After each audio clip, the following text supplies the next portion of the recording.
यह बहुत पुरानी बात है कि एक राजा था जिसके 4 बेटे थे। उसने उनको कह रखा था कि वे दिन रात उसके राज्य में पहरा दें और देखें कि उसके राज्य में कोई दुखी तो नहीं है, किसी को किसी चीज की जरूरत तो नहीं है।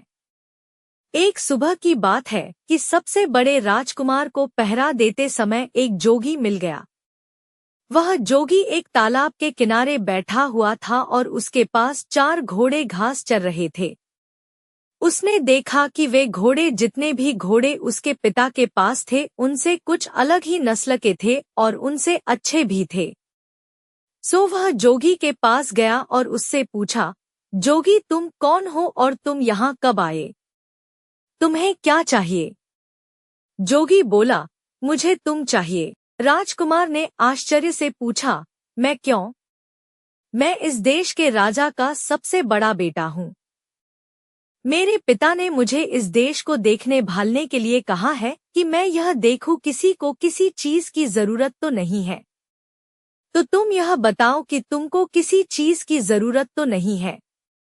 जोगी ने फिर वही जवाब दिया, मुझे केवल तुम चाहिए और कुछ नहीं। पर अगर तुम्हें कुछ चाहिए तो तुम मुझे बताओ, मैं तुम्हारे लिए वह ला दूंगा।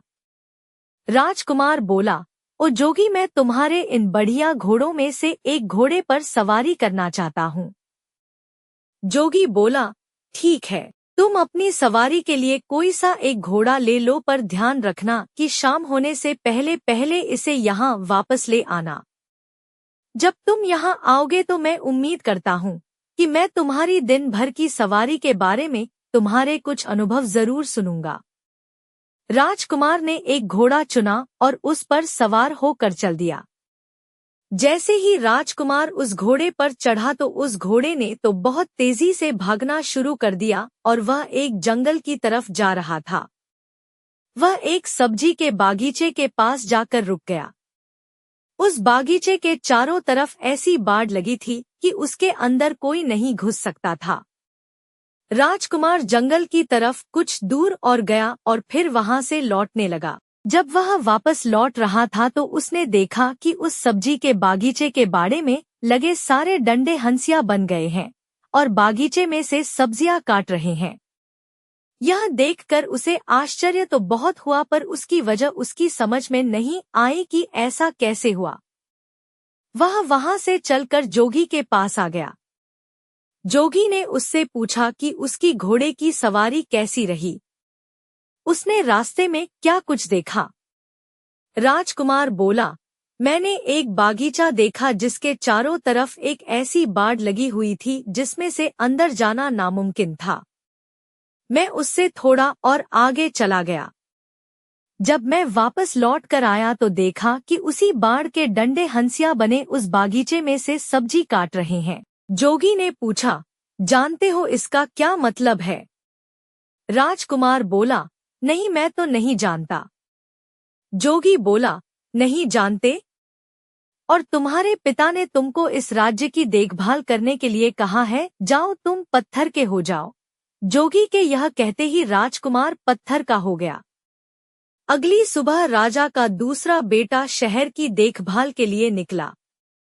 वह भी उसी जोगी के पास पहुंच गया। उसने भी जोगी के बढ़िया घोड़े देखे तो वह भी उन बढ़िया घोड़ों को देखकर बहुत खुश हो गया। वह भी जोगी के पास रुका और उससे पूछा कि वह कौन है और वहां कहां से आया है।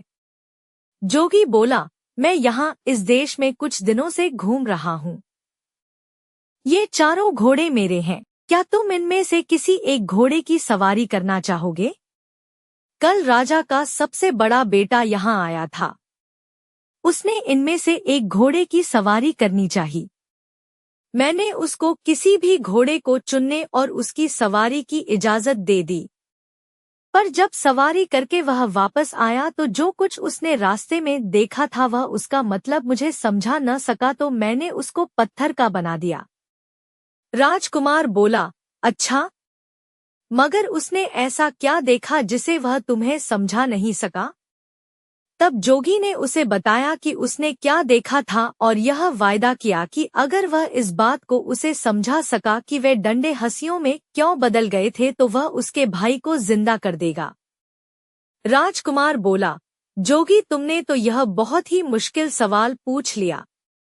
जब मैंने उसे देखा ही नहीं जिसके बारे में तुम मुझसे पूछ रहे हो तो मैं उसे तुम्हें कैसे समझा सकता हूँ। हाँ, अगर मैं तुम्हारा एक सुंदर घोड़ा ले जाऊं और उसे देख आऊं तो शायद मैं तुम्हें समझा सकूं।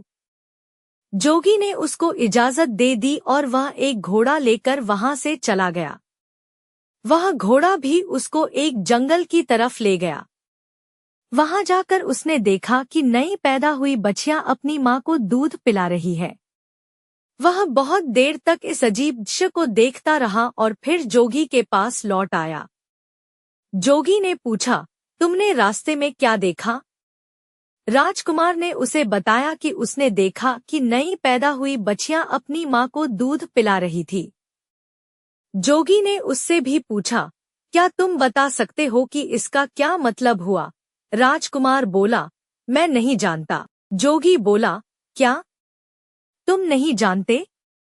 राजकुमार उसके इस सवाल का जवाब नहीं दे पाया क्योंकि इससे पहले ही वह पत्थर का बन चुका था। तीसरी सुबह तीसरा राजकुमार शहर की देखभाल के लिए निकला और वह भी जोगी के पास आया। उसने भी उसके घोड़े देखे। वह भी उसके घोड़े देखकर आश्चर्यचकित रह गया। उसने उससे पूछा कि वह कौन था और उसको इतने सुंदर घोड़े कहाँ से मिले। उसके इन सवालों पर ध्यान न देते हुए जोगी ने उससे उसके पास बैठ जाने के लिए कहा। बातों बातों में उसने पता चला लिया कि यह भी राजकुमार था और अपने दो बड़े भाइयों की खोज में निकला था। उसने उसको बता दिया कि उसके दोनों बड़े भाइयों के साथ क्या हुआ। फिर उसने बाद में उससे यह भी कहा कि वह उसके दोनों भाइयों को जिंदा कर देगा अगर वह यह बता दे कि बाड़े के डंडे हंसियों में क्यों बदल गए थे और नई पैदा हुई बछियां अपनी माँ को दूध क्यों पिला रही थी। राजकुमार बोला, बहुत बहुत धन्यवाद। अगर आप मुझे अपना एक घोड़ा दे दे तो मैं इन अजीब चीजों को देख कर आ सकता हूँ और तब शायद आपको समझा सकूं। जोगी बोला, हाँ हाँ, क्यों नहीं। तुम इनमें से कोई सा घोड़ा ले लो मगर ध्यान रखना कि शाम होने से पहले ही यहाँ वापस आ जाना। राजकुमार ने उन घोड़ों में से एक घोड़ा लिया और उस पर सवार होकर चल दिया। वह घोड़ा भी उसको जंगल की तरफ ले गया जहाँ उसने देखा कि एक आदमी अपनी पीठ पर लकड़ियां लादे लिए जा रहा है। वह केवल उन्हीं लकड़ियों से संतुष्ट नहीं है जो उसने इकट्ठी कर ली है, बल्कि वह रास्ते में पड़ी और भी लकड़ियां उठाता जा रहा है। राजकुमार ने सोचा, इसका क्या मतलब हो सकता है? जब मैं जोगी के पास पहुंचूंगा तो मैं जोगी को इसका क्या मतलब बताऊंगा। अफसोस यह राजकुमार भी इस दृश्य का मतलब समझाने में नाकामयाब रहा और जोगी ने इसको भी पत्थर में बदल दिया। अगली सुबह राजा का चौथा और आखिरी बेटा शहर की देखभाल के लिए और अपने भाइयों को ढूंढने के लिए निकला तो वह भी जोगी के पास आ निकला। उसने जोगी को प्रणाम किया और उससे पूछा कि क्या उसने उसके तीनों भाइयों को देखा है। जोगी बोला, हाँ देखा है, कहकर उसने एक तरफ इशारा करते हुए उससे कहा कि देखो तुम्हारे तीनों भाई ये खड़े हैं। मैंने ही उनको पत्थरों में बदल दिया है क्योंकि उन्होंने पास के जंगल में जो कुछ देखा था वे उनको मुझे समझा नहीं सके, पर मैं उनको जिंदा कर सकता हूँ अगर तुम मुझे उन सब का मतलब समझा दो तो। इसके बाद उसने उन राजकुमारों द्वारा देखे हुए तीनों दृश्य उसको बता दिए। राजकुमार बोला, अगर आप मुझे अपना एक घोड़ा सवारी के लिए दे दे तो शायद मैं उनका मतलब बता सकूं। मैं खुद उस जंगल में जाकर उनको देखना चाहता हूँ। जोगी ने उसको इजाजत दे दी और राजकुमार उन घोड़ों में से एक घोड़ा लेकर जंगल की तरफ चल दिया। जब वह जंगल में पहुंचा तो वहां उसने एक तालाब देखा जिसमें से पानी बह बहकर निकलकर दूसरे तालाबों को भर रहा था। उस समय वह बड़ा वाला तालाब खाली था क्योंकि उसका सारा पानी उन छोटे तालाबों को भरने में लग चुका था। शाम को जब वह जोगी के पास लौटा तो जोगी ने उससे भी वही सवाल किया जो उसने उसके तीनों बड़े भाइयों से किया था कि उसने रास्ते में क्या देखा और उसका क्या मतलब था। यह राजकुमार भी जोगी के इस सवाल का जवाब देने में नाकामयाब रहा। सो जोगी ने इसको भी पत्थर में बदल दिया। जब राजा को पता चला कि कई दिनों से उसके चारों बेटों में से किसी का भी कोई पता नहीं है, तो उसको शक हुआ कि उसके बेटों पर जरूर ही कोई मुसीबत आ पड़ी है। अब वह खुद उनको ढूंढने के लिए निकल पड़ा। ढूंढते ढूंढते वह भी जोगी के पास आया। उसने भी जोगी से पूछा, जोगी जी, क्या आपने मेरे चारों बेटों को कहीं देखा है? जोगी ने एक तरफ खड़े 4 पत्थर के खंभों की तरफ इशारा कर दिया। राजा यह देखकर सकते में आ गया। उसके मुंह से निकला, कहीं आपका यह मतलब तो नहीं कि वे पत्थर में बदल गए हैं? जोगी बोला, हाँ, यही हैं वे। मैंने ही उनको पत्थरों में बदल दिया है, क्योंकि वे मुझे जंगल में देखे हुए कुछ दृश्यों के मतलब नहीं समझा सके। फिर भी मैं उनको जिंदा कर सकता हूँ, अगर तुम उनका मतलब मुझे समझा दो तो। अगर तुम्हें चाहिए तो तुम मेरा एक घोड़ा लेकर जंगल जा सकते हो। राजा बोला, नहीं धन्यवाद, इसकी कोई जरूरत नहीं है, पर अगर आप मुझे यह बता सके कि उन्होंने क्या देखा जिसको वे आपको नहीं समझा सके, तो शायद मैं उनको आपको समझाने की कोशिश कर सकूं। तब जोगी बोला, राजन, तुम्हारे सबसे बड़े बेटे ने जंगल में एक सब्जी का बागीचा देखा जिसके चारों तरफ ऐसी बाड़ लगी थी जिसको पार कर उसके अंदर जाना नामुमकिन था। पर जब वह वहां से लौटा तो उसने देखा कि उस बाड़ के डंडे हंसिए बनकर उस बागीचे की सब्जी काट रहे हैं। इसका क्या मतलब है? राजा बोला, यह एक ऐसे आदमी की तस्वीर है जिसके पास कुछ पैसा सुरक्षा के लिए रखा गया हो, और जब उस पैसे का मालिक अपना पैसा उससे वापस मांगने आया हो तो उस आदमी ने उसके पैसे को या तो कहीं छिपा दिया हो या फिर उसे खर्च कर दिया हो, जिससे कि उस पैसे के मालिक को उसका पैसा न मिल पा रहा हो। जैसे ही राजा ने अपना वाक्य पूरा किया कि उसका बड़ा बेटा उसके सामने जिंदा और तंदुरुस्त खड़ा हो गया। जोगी ने अपना दूसरा सवाल किया, तुम्हारे दूसरे बेटे ने एक नई पैदा हुई बछिया को अपनी माँ को दूध पिलाते देखा, इसका क्या मतलब है? राजा बोला, बड़ी अजीब सी बात है कि उसको यह देखकर किसी एक ऐसी स्त्री की याद नहीं आई जो अपनी बेटी की कमाई पर जिंदा रहती हो। राजा के यह कहते ही उसका दूसरा बेटा भी जिंदा होकर उसके सामने आ खड़ा हुआ। तब जोगी ने अपना तीसरा सवाल पूछा, राजन, तुम्हारे तीसरे बेटे ने एक ऐसा आदमी देखा जो अपनी पीठ पर लकड़ियां लादे लिए जा रहा था।